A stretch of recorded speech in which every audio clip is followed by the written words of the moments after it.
آپ حضرات کے سامنے کچھ باتیں بتائی گئی تھی اور آپ سے خود عہد بھی لیا تھا، جس کو پورا کرنے کا وقت قریباً آ ہی گیا ہے۔ عزیز و دوستو، ہم بڑی گمراہی میں مبتلا ہے، تاریکیوں میں مبتلا ہے، باری تعالیٰ کے احکام کو بھلا کر بیٹھے ہیں۔ خداوند قدوس نے جن باتوں کا حکم دیا ہے ان باتوں کو چھوڑ کر کسی اور کی باتوں پر عمل پیرا ہے، عمل کر رہے ہیں۔ حالانکہ باری تعالیٰ نے قرآن کریم میں بڑی زبردست آیتیں نازل کی ہے ایسے لوگوں کے بارے میں، اور دنیا میں جو لوگ مکرم بنتے ہیں، جو لوگ عزت والے بنتے ہیں، باری تعالیٰ نے ان کے بارے میں بھی قرآن شریف میں بڑی زبردست آیتیں نازل کی ہے۔ انسان کو باری تعالیٰ نے، خداوند قدوس نے جو کچھ دیا ہے ان پر شکر ادا کرنا چاہیے اور احسان ماننا چاہیے کہ اے باری تعالیٰ، آپ نے ہمیں جو کچھ بھی دیا ہے ہم آپ ہی کے راستے میں صرف کرنے والے ہیں۔ آپ کو خوش کرنے کے لیے، آپ کو راضی کرنے کے لیے جو ہم کر سکتے ہیں، جو کچھ کر سکتے ہیں، کر گزریں گے۔ اسی طرح محمد بن سماک رحمۃ اللہ علیہ بڑے صوفیوں میں سے ہے، اللہ والے ہیں، کتاب میں لکھتے ہیں ایک رئیس زادے کا واقعہ۔ وہ رئیس زادہ اتنا مالدار کہ اس کے وقت میں شاید ہی کوئی مالدار ہو، اور وہ اس وقت کا بڑا سردار تھا۔ اس کے پاس ساری چیزیں جو اللہ رب العزت نے دی تھی وہ اس کے پاس تھی۔ موسیٰ بن محمد بن سلیمان الہاشمی اس کا نام تھا، بڑا مالدار تھا، دل کی خواہشات کو پورا کرنے میں ہر وقت مشغول رہتا تھا،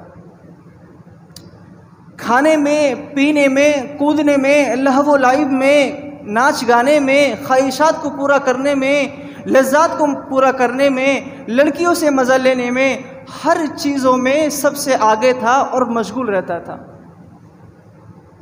نہ اس کو کوئی رنج تھا، نہ اس کو کوئی فکر تھی، اور اس کی آمدنی بھی 3,03,000 سالانہ اشرفیہ تھی، جو اس وقت میں موجودہ حالت میں اگر کنورٹ کیا جاوے تو کئی کروڑوں اربوں خربوں کا سالانہ اس کی آمدنی بنتی تھی۔ سونے کی اشرفیہ 3,03,000 تھی، تو اس وقت میں 4 گرام 374 ملی گرام ایک اشرفی سونے کی ہوتی ہے۔ اس سے اندازہ لگایا جا سکتا ہے کہ کتنا مالدار تھا، صرف سالانہ اس کی آمدنی تھی، اور اس کو کوئی رنج، کوئی فکر سوار نہیں تھی، اور خود بھی نہایت حسین خوبصورت، اتنا حسین، اتنا خوبصورت جیسا کہ چاند کے ٹکڑے کی طرح خوبصورت ہو، اور اس کے پاس کسی بھی چیز کی کمی نہیں، اور اس کا ایک اونچا بالا خانہ تھا۔ اللہ رب العزت کی عطا کی ہوئی چیزیں، نعمتیں اس پر پوری تھی۔ اس کا ایک اونچا بالا خانہ تھا، جس کو ہمارے زمانے میں محل وغیرہ کہا جاتا ہے۔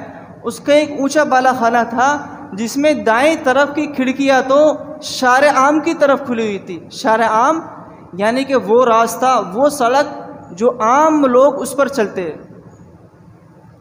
شارع عام کی طرف کھلی ہوئی تھی، اور وہ لوگ باغ چلتے پھرتے تھے، ان کے نظارے کرتا پھرتا تھا۔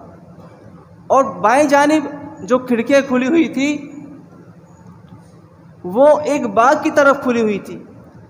اس باغ میں ایک ہاتھی دانت کا قبہ تھا، ایک ہاتھی دانت کا قبہ تھا جو چاندی کی میخوں سے جڑا ہوا تھا۔ کس سے جڑا ہوا تھا؟ چاندی کی میخوں سے جڑا ہوا تھا، اور سونے کا اس پر جھول تھا، سونے کا اس پر جھول تھا۔ اور اس باغ کے اندر ایک تخت تھا جس پر موتیوں کی چادر تھی۔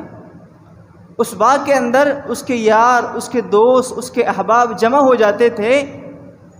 پیچھے کی طرف خدام لوگ ادب سے پیچھے کھڑے رہتے تھے، اور سامنے کی طرف ناچنے گانے والیاں جمع رہتی تھی قبے کے باہر۔ جب اس کا دل چاہتا ناچ گانے کا تو اشارہ کرتا، آنکھوں سے اشارہ کرتا تو ناچ گانا شروع ہو جاتا، اور جب اس کا دل چاہتا ناچ گانے کو بند کرنے کا تو انگلی سے ستار کی طرف، ستار یعنی دیوار، ستار کی طرف اشارہ کرتا تو وہ ناچ گانا بند ہو جاتا۔ اور شراب کا دور تھا، جب وہ شراب کے نشے میں ہوتا تو اس کے جو دوست احباب لوگ ہیں وہ مجلس سے اٹھ کر چلے جاتے تھے، اور جون سی لڑکی کو وہ چاہتا پکڑ لیتا اور رات بھر خلوت گزارتا، خواہشات کو پورا کرتا۔ اور جب صبح ہوتی، اس کے کارگزاری سنا رہا ہوں پوری، جب صبح ہوتی تو شطرنج، چوسر وغیرہ میں مشغول ہو جاتا، کھیل ہے ان میں مشغول ہو جاتا۔ اور اس وقت میں نئی نئی خوشبوئیں لگاتا، جو اس زمانے میں اس وقت میں بس کہیں کہیں ملتی تھی، وہ خوشبو اس کی مجلس میں روزانہ آتی، اور عمدہ عمدہ خوشبو کے گلدستے حاضر کیے جاتے۔ ایسا مالدار تھا۔ اسی حالت میں اس کے 27 سال گزر گئے۔ کتنے سال گزر گئے؟ 27 سال گزر گئے۔ ایک رات وہ حسب معمول اپنے باغ میں سر باہر نکال کر ناچ گانے کا مزہ لے رہا تھا، تو ایک دم اچانک سے ایک ایسی سریلی آواز آئی جو اس کے کان میں پڑتے ہی اس آواز نے اس کو بے چین سا کر دیا، اور وہ اس کے بعد میں کھڑکی سے سر باہر نکال کر اس آواز کو سننے لگا، اور وہ آواز بڑی دلکش آواز تھی۔ وہ آواز کبھی اس کے کانوں میں پڑتی، کبھی وہ آواز بند ہو جاتی، اور وہ بے چین سا ہو گیا۔ خدام لوگوں کو حکم دیا کہ آواز جس شخص کی آ رہی ہے اس کو میرے پاس پکڑ کر لاؤ۔ خدام لوگ جلدی جلدی سے باہر نکلے اور دوڑے، اس آواز کا پیچھا کیا، یہ آواز کہاں سے آ رہی ہے۔ اور جو مالدار الہاشمی تھا وہ شراب کے نشے میں ہو گیا۔ اب خدام لوگ اس آواز کے پیچھے پیچھے چلے گئے، تلاش کیا، تلاش کرنے کے بعد میں وہ آواز ایک مسجد کے اندر سے آ رہی تھی۔ خدام لوگ مسجد کے اندر گئے، دیکھا کہ تلاوت کون کر رہا ہے۔ دیکھا تو ایک کم ظرف ضعیف بزرگ تلاوت کر رہا ہے، اور وہ بزرگ کیسا تھا؟ اس کا رنگ کالا تھا۔ اس بزرگ کی صحت کیسی تھی؟ گردن سوکھی ہوئی، ہونٹ خشک ہوئے ہو، اور بال پراگندہ یعنی بکھرے ہوئے بال تھے۔ اپنے رب کے سامنے تلاوت کر رہا تھا، اپنے رب کے سامنے مشغول ہو رہا تھا، اپنے رب سے گفتگو فرما رہا تھا۔ خدام لوگوں نے نہ اس کو کچھ کہا نہ کچھ بتایا، اٹھا کر اس کو اٹھایا مسجد سے، اور مالدار کے جو اونچا بالا خانہ تھا اس میں حاضر کر دیا۔ مالدار سے کہا، الہاشمی سے کہا کہ حضور یہ حاضر ہے۔ شراب کے نشے میں تھا، اس نے کہا یہ کون شخص ہے؟ تو کہا کہ حضور یہ وہی شخص ہے جس کی آواز کو سن کر آپ بے چین ہو گئے، جس کی آواز کو سن کر آپ بڑے بے چین سے ہو گئے، جس کی آواز کو ابھی تھوڑی دیر پہلے آپ نے سنا تھا۔ اس الہاشمی نے کہا کہ یہ کہاں تھا؟ خدام لوگوں نے کہا کہ حضور یہ مسجد میں اپنے رب کے سامنے گفتگو فرما رہا تھا، اپنے رب کے سامنے تلاوت کر رہا تھا۔ پھر اس ضعیف کم عمر سے ضعیف بزرگ سے کہا الہاشمی نے کہ تو کیا پڑھ رہا تھا؟ انہوں نے اعوذ باللہ من الشیطان الرجیم شروع کر دی اور ساری آیت پڑھ دی. ان الابرار لفی نعیم علی الارائک ینظرون تعرف فی وجوہہم نظرۃ النعیم یسقون من رحیق مختوم ختامہ مسک وفی ذلک فلیتنافس المتنافسون ومزاجہ من تسنیم عینا یشرب بها المقربون. مالدار کے سامنے، کسی بادشاہ کے سامنے ایسا کلام بھلا کوئی کر سکتا ہے؟ فرمایا کہ ان الابرار لفی نعیم، بے شک نیک لوگ جنتوں میں ہوں گے، نیک لوگ جنتوں میں ہوں گے. علی الارائک ینظرون، اور مسیریوں پر، تختوں پر بیٹھے ہوئے نظارے کرتے رہے ہوں گے، نظارے کر رہے ہوں گے، دیکھ رہے ہوں گے. تعریف فی وجوہہم نظرۃ النعیم، اس مالدار کے سامنے کہا کہ تعریف فی وجوہہم نظرۃ النعیم، تو اے مخاطب ان کے چہروں میں نعمت کی تازگی کو دیکھے گا، نعمت کی شادابی کو دیکھے گا. یسقون من رحیق مختوم، اور وہ لوگ جنت میں خالص شراب کو پیئیں گے. وہ کیسی شراب ہوگی؟ جس پر مہر لگی ہوئی ہوگی. کس کی مہر لگی ہوئی ہوگی؟ ختامہ مسک، مشک کی مہر لگی ہوئی ہوگی جس سے خوشبوئیں آ رہی ہوگی. وفی ذلک فلیتنافس المتنافسون، ہر ایک آدمی حرص کرنے لگے گا کہ یہ شراب میرے پاس آ جاوے، یہ شراب کو میں پیوں گا، تنافس کرنے لگے گا ہر ایک شخص. ختامہ مسک وفی ذلک فلیتنافس المتنافسون ومزاجہ من تسنیم، اور اس شراب کے ساتھ میں کیا ملا ہوا ہوگا؟ اس شراب کے ساتھ میں اس کی آمیزش تسنیم کے ساتھ ہوگی، یعنی وہ شراب ایک تسنیم کے ساتھ ملی ہوئی ہوگی. تسنیم کیا چیز ہے؟ تسنیم جنت میں ایک ایسے چشمے کا نام ہے جس میں بڑی خوشبو آ رہی ہوگی. عینا یشرب بها المقربون، اس شراب کو خالص مقربین لوگ ہی پئیں گے. مقربین لوگ کون ہیں؟ اللہ رب العزت کے قریب لوگ. پھر اس نے جنت کا تو تذکرہ کر دیا، پھر جہنم کا تذکرہ کیا. کئی ساری آیت تلاوت فرمائی. ان شجرۃ الزقوم، کہ بے شک جہنم میں ایک زقوم کا درخت ہے. کیا ہے جہنم میں؟ ایک زقوم کا درخت ہے، بڑا کڑوا. طعام الاسیم، وہ گنہگاروں کا کھانا ہوگا. کالمہل یغلی فی البطون، وہ تیل کی تلچھٹ کی طرح ہوگا اور وہ گنہگاروں کے پیٹوں میں ہوگا. وہ پلایا جائے گا اور گرم پانی کی طرح، کھولتے ہوئے پانی کی طرح ان کو پلایا جائے گا. خذوہ فاعتلوہ الی سواء الجحیم، پھر حکم ربی ہوگا کہ تو اس کو پکڑ. فرشتوں کو حکم ہوگا کہ اس کو پکڑو اور اس کو جہنم کے بیچوں بیچ لے جا کر اس کو ڈال دو. ثم صبوا فوق رأسہ من عذاب الحمیم، پھر حکم ربی ہوگا کہ اس کو چکھو اور اس کو پکڑو. ذق انک انت العزیز الکریم، کہ اس کو چکھ، اس عذاب کو چکھ، اس عذاب کو چکھ. تو دنیا میں بڑا عزت والا، بڑا مکرم بنا کرتا تھا، تو اس عذاب کو چکھ لے. میرے عزیز دوستو، اس فقیر کی باتوں کو سن کر وہ مالدار کانپنے لگا اور رونے لگا. مجلس میں چلاتا رہا، روتا رہا. پھر مجلس کے جتنے اس کے یار دوست سارے تھے، ساروں کو حکم کر دیا کہ آپ چلے جائے، اور اس فقیر کو صحن میں لے جا کر ایک بوری بچھائی اور بیٹھ گیا. اور پھر اس سے نصیحت سنتا رہا، وہ نصیحت کرتا رہا، سنتا رہا، کرتا رہا، یہاں تک کہ صبح ہو گئی. صبح ہونے کے بعد اس نے توبہ کی، استغفار کیا، اللہ سے عہد لیا کہ انشاءاللہ آئندہ کبھی کوئی گناہ نہیں کروں گا. اور اس مالدار، اس فقیر کے سامنے اس نے عہد فرما لیا.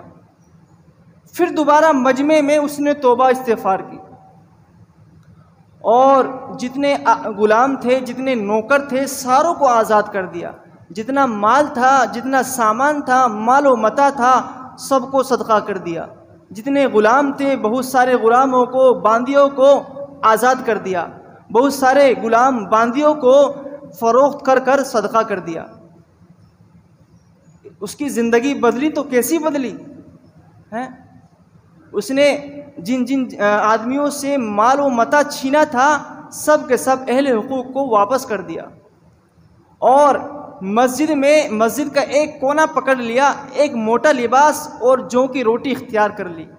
وہ مالدار جس کے پاس نہ لڑکیوں کی کمی تھی، نہ کھانے کی کمی تھی، نہ لہو و لعب کی کمی تھی، نہ خواہشات کی کمی تھی، نہ پیسوں کی کمی تھی، وہ آدمی کیسا ہو گیا؟ اپنے پروردگار کے سامنے ایک موٹا سا کپڑا پہن لیا اور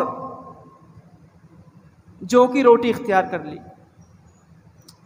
اور وہ ایسی اپنے پروردگار کے سامنے عبادت کرتا رہا کہ نیک لوگ اس زمانے میں، نیک لوگ، بڑے بزرگ لوگ اس کی زیارت کے لیے آیا کرتے تھے۔ بھئی ایک عیش پسند آدمی جب وہ بدلا، اللہ رب العزت نے اس کی زندگی کو بدلا، تو کیسی بدلی زندگی کہ نیک لوگ، ولی لوگ اس کی زیارت کے لیے آ رہے ہیں۔ اس نے پھر اس کے بعد میں حج پیدل حج کیا، اور پیدل حج کرنے کے بعد صرف ایک تھیلا اس کے ساتھ تھا، ایک موٹا کپڑا اس کے ساتھ تھا، جو کہ روٹی ساتھ تھی۔ حج کیا، حج کرنے کے بعد وہ حتیم میں رہنے کے بعد بڑے گناہوں سے استغفار کیا۔ لوگوں نے سمجھایا بھی تھا کہ اے ہاشمی اتنا اپنے آپ کو مت تھکاؤ، کیونکہ پروردگار تو بہت کم نیکیوں کو بہت زیادہ دینے والے ہیں، پروردگار بہت کم نیکی کرنے والوں کو بہت زیادہ عطا کرنے والے ہیں۔ لیکن اس شخص نے کہا، اس مالدار نے کہا کہ اے میرے دوست، اے میرے احباب، میرا جو گناہ ہے میں ہی جانتا ہوں، میرے گناہوں کو، میرا گناہ بھی بڑا زبردست گناہ ہے۔ میں نے عیاشی پسندی کی، میں نے لڑکیوں کے ساتھ میں زنا کیا، میں نے خواہشات کو پورا کیا، میں نے اپنے پروردگار کی نعمتوں کو جھٹلایا، اور میں نے اپنے پروردگار کے سامنے بغاوت کی، میرے گناہوں نے ان سے بغاوت کی، تو میں کیسے عبادت نہ کروں؟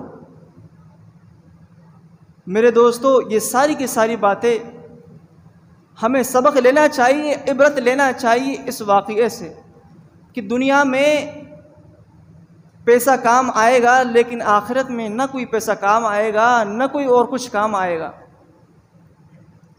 اور انہوں نے جو آیت تلاوت فرمائی، 2-4 آیتیں اور ہیں، سورہ واقعہ کی آیتیں ہیں، بڑی زبردست آیتیں ہیں۔ وہ آیتیں یہ ہیں کہ بِأَكْوَابٍ وَأَبَارِيقٍ، جنتوں میں کون لوگ ہوں گے؟ لڑکے ہوں گے، ایسے لڑکے جو آپ کے ارد گرد چکر لگا رہے ہوں گے۔ بِأَكْوَابٍ وَأَبَارِيقٍ، وہ کیوں چکر لگا رہے ہوں گے؟ جگ، پیالہ اور گلاس لے کر ایسے چشموں سے آپ کو پلائیں گے پانی، اور وہ پانی کیسا ہوگا؟ لَا يُصَدَّعُونَ عَنْهَا وَلَا يُنزِفُونَ، وہ پانی ایسا ہوگا کہ آپ اس کو پینے کے بعد آپ کا نہ تو کوئی سر درد ہوگا، نہ کبھی کوئی پریشانی ہوگی۔ یہ قرآن کہہ رہا ہے، باری تعالیٰ ارشاد فرما رہے ہیں لا يصدعون عنها ولا ينصفون وفاكهة مما يتخيرون، اور اس میں آپ کے پسندیدہ میوے وہ حاضر کر دیں گے۔ وہ لڑکے لوگ آپ کے پسندیدہ میوے لے کر وہ حاضر ہو جائیں گے، وفاكهة مما يتخيرون، اور آپ کے پسندیدہ گوشت وغیرہ لے کر بھی حاضر ہو جائیں گے۔ اور اس کے بعد میں باری تعالیٰ ارشاد فرماتا ہے کہ وحور عین، اور بڑی بڑی خوبصورت حوریں آپ کو عطا کر دیں گے، بڑی بڑی آنکھوں والی خوبصورت عورتیں۔ ہاں، کامثال اللؤلؤ المکنون، وہ عورتیں کیسی ہوگی، وہ حوریں کیسی ہوگی؟ چھپائے ہوئے موتیوں کی طرح ہوگی۔ جب موتی بڑا قیمتی ہوتا ہے، موتی بڑے پیسوں کا ہوتا ہے، تو اس کو کس طرح رکھا جاتا ہے؟ اس کی حفاظت کے لیے اس کو کاغذوں میں ہر طرح اس کو حفاظت ہو سکے ایسے میں اس کو رکھا جاتا ہے۔ تو حوریں ہوگی تو وہ چھپائے ہوئے موتیوں کی طرح حوریں ہوگی، جزاء بما كانوا يعملون۔ باری تعالیٰ ارشاد فرماتا ہے کہ وہ ان کے اعمال کے بدلے میں ہی عطا ہوں گے۔ اگر ان کے اعمال اچھے نہیں ہوں گے تو ان کو پھر کیا چکھنا پڑے گا؟ دردناک عذاب۔ اللہ تبارک و تعالی ہم سب کو سننے زیادہ عمل کی توفیق نصیب فرمائے۔ جن حضرات نے سنت نہیں پڑھی وہ سنت ادا کریں۔